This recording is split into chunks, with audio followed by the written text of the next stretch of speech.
Instacube, o portal das novidades. Teofilane Isabel. Finalmente consegui realizar o meu sonho. Caí, levantei, mas nunca desisti. Não foi fácil chegar até aqui. Foi por compensação e dedicação. Aprendi a valorizar o trem. Aprendi a valorizar o que faz o trem.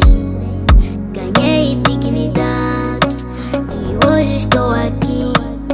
Já estou no lugar que eu tanto mereço.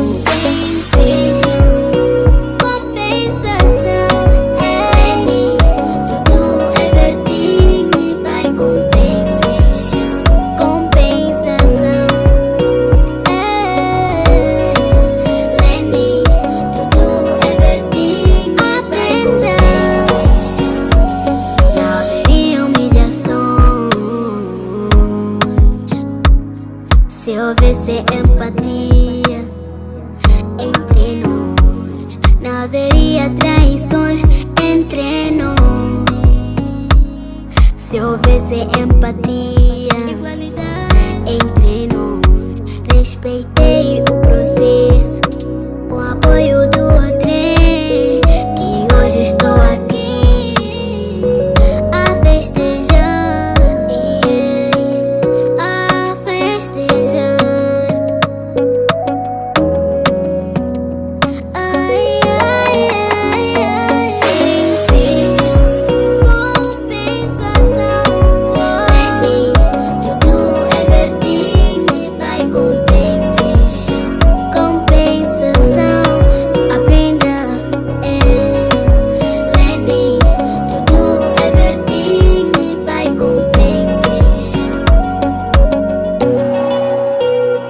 Escrito: ame o teu próximo como você te amas.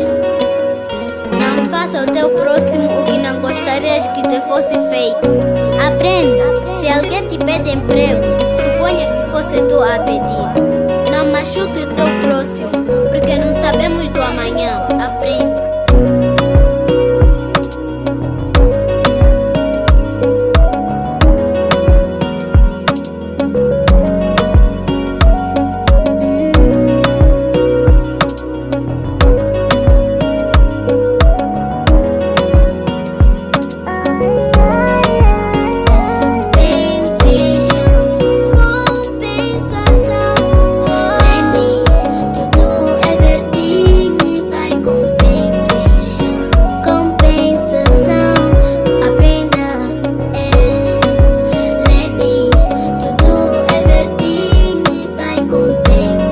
Instacube.